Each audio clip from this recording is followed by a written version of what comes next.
Hi everyone, my name is Christina Cho and I'm the Pinnacle Program Lead at Rare Cancers Australia.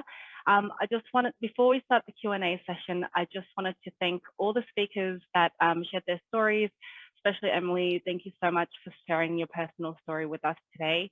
And I would like to encourage everyone to get onto the chat to ask all our amazing speakers questions. We will have around 10 minutes for questions. And to start us off, I might go, back to basics with, what health literacy really means. And I guess for some, and maybe a lot of people, it might be a complicated term, the words health literacy put together. So maybe I might hand over to Ranjit and Richard to talk us through, what are some alternative definitions or terms to simplify what health literacy means for people.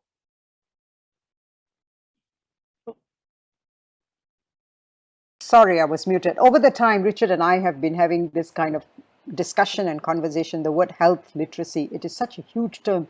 It is as bombastic as the technical language used by doctors. So I think that we need to break it down.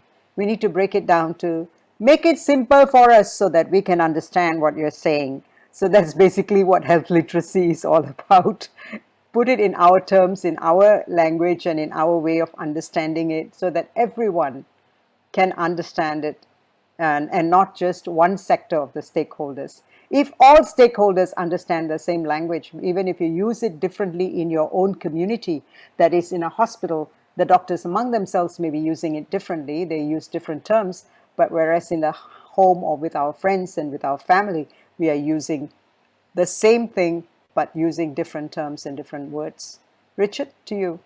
Yeah, look, and I think it's well said, Ranjit. I mean, there is a standard definition of health literacy, which is the degree to which individuals have the capacity to obtain, process, and understand health information needed to make appropriate health decisions. But that's a long way of saying, if I don't know what the doctor's talking about, then I don't know what's happening to me. And that's really the key. You go straight to the purpose of what you're trying to do. You want enough understanding and information so that you can be part of your treatment plan, that you're not a passive, you're not just going along, Christina. A subject, you're not involved. a subject. That's right. Yeah, you're a part of the decision-making process together. You're a noisy bouncing up and down patient. That's what you want to be. Yeah. Yeah, and then I might focus the attention now to Emily, just from your personal experience as a medical doctor with that, medical insight, and then kind of thinking about the journey for your husband, who wasn't a medical background, didn't have a medical background. And there's just a question here, just as, not many of us do have access to reputable sources of information, and many of us actually don't even, or many patients wouldn't even know where to find reliable or what that looks like. So just wanted to kind of ask, for someone that's not, medical, with someone that doesn't have medical background, just to kind of understand where I know that you mentioned places like Rare Cancer Australia. Yeah, just wanted to understand, I guess, from your husband's perspective, where he found his information and what support services were really helpful for him. Yeah, thanks, Christina. My husband asked me a lot, and then it was up to me to translate a lot of those things for him. But I think you get better as you go. It's always very overwhelming at the start because there is so much information out there. And I have this thing that I say to people, if you Google pigs flying, there will be something to back you up, because there is something to back up everything on Google. And we need to be able to discern what is credible and what is not. And you get better at doing it. And there are ways that there are courses if you're really wanting to work out what are the best ways. But it's important to work out who is writing it and if they have an agenda. And my husband got better at that as I pointed things out to him. You can even see it in the media every day. You see one newspaper article written in one newspaper, and then you read the same event written in another newspaper, and it's a different perspective and it's presented in a different way. And it's just a good exercise to do, because that then translates to be able to build up your health literacy and to work out what things are relevant to your health through your cancer journey and what aren't. And things like whether going on this particular diet supplement, well, let's look at the evidence behind it and let's look at who's promoting it. Is this clinical trial a worthwhile thing to do? Well, let's look at who it's run by, if it's a legitimate institution. Let's talk to the doctor about whether they would recommend it. Let's talk to my GP as well as my oncologist.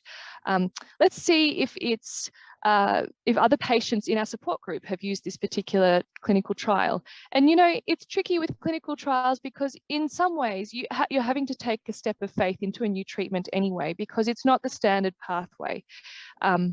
So in some sense, there is going to be limited evidence. And that's why, you know, we at Rare Cancers are trying to guide people through two pathways that are not as well trod. And people are having to take a bit of a leap of faith. But that's why our community exists, to try and link up people with information about credible sources, credible treatments, and specialists out there, and then learn as you go. My husband didn't have to look at a lot of other things because he turned to me, and we had some very good specialists there that we were able to ask questions of. But even so, you know, there was a lot that we had to look into on our own and investigate. Thank you. I think that really, one of the things that just occurred to me while you were talking there, Emily, is that everything in this is about being brave enough and strong enough to keep asking questions until you think you understand. And sometimes that I know with some clinicians they can make that difficult, but it's your right, and you just keep asking and asking, and tell it to me again in a simpler way because I'm not that smart and I need to understand. And I think that's having the confidence to do that is great. And I think as patients and patient organizations, we have to really promote that every day. It's okay not to understand. But also, can I just add that doesn't, like, you know, you can say that I'm not that smart and I need more explanation, but it actually, you know, medicine is a specialized field. Just like I appear to be quite dumb in architecture because I've never studied it. You're not that dumb if you ask questions. It's important to ask questions, and doctors don't expect you to know it because that's a doctor's specialist area. So it's okay to ask what might seem like a dumb question. It's not a dumb question when you're the patient. It's important that you.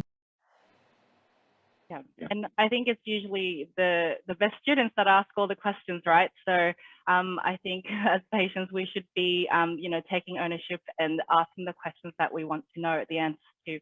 And I think Emily and Richard, you both spoke about the importance and the role of patient organizations in helping patients understand and break down information.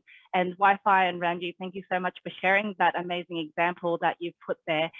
There is a question about, you know, how to share, where they can get a copy of that, which I think is in the Facebook page of the Malaysia Welfare Association. And I just wanted to ask, with working with so many stakeholders, clinicians, patients, etc., just wanted to kind of understand what the biggest challenges were in putting such an amazing booklet together. I might hand over to Wi-Fi. Well, with this book, the information given to me was not that technical compared to some written by doctors. It's just having to put it in the form and shape that is easy to navigate for people to understand, and also to keep the flow of the book, the content of the book. So I would just like to add to what Wi-Fi has said.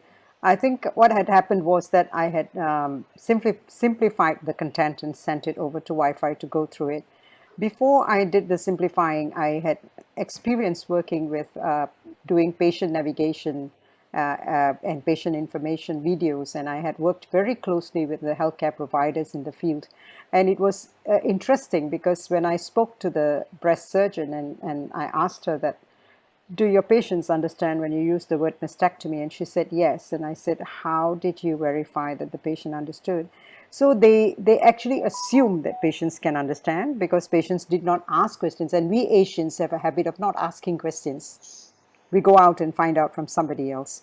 So because many a time patients feel fearful of being labeled as a disruptor. You know, you're asking too many questions and I only have 2 or 3 minutes for you. So in that way, I found out that even the words used in other languages were not consistent among the oncologists. One oncologist was using a different word in Chinese and another oncologist was using a totally different term for the same thing in Chinese. So I had to get them to discuss, and then I had to bring a third person in who was a layman who could try and come to an understanding where you are all are required to use the same word for the patients so that the patients don't get confused.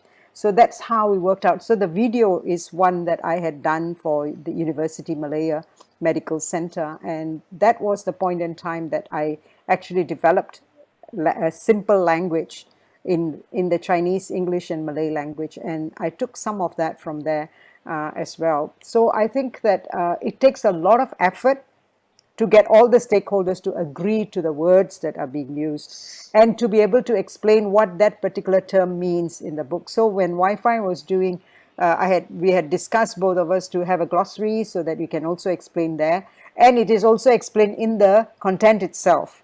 So that, you know, there are people who are lazy to get to the glossary, or they may not be aware of a glossary because they might be somebody who only studied for 6 years. So they might not know what a glossary is. So we still explain it in the content so that it meets everybody's needs. Thank you. And I really do commend you both for the perseverance in working with everyone to make sure that the patients have the right information that they need. Unfortunately, we have run out of time with questions. We had a few more questions, so hopefully we can answer those later on.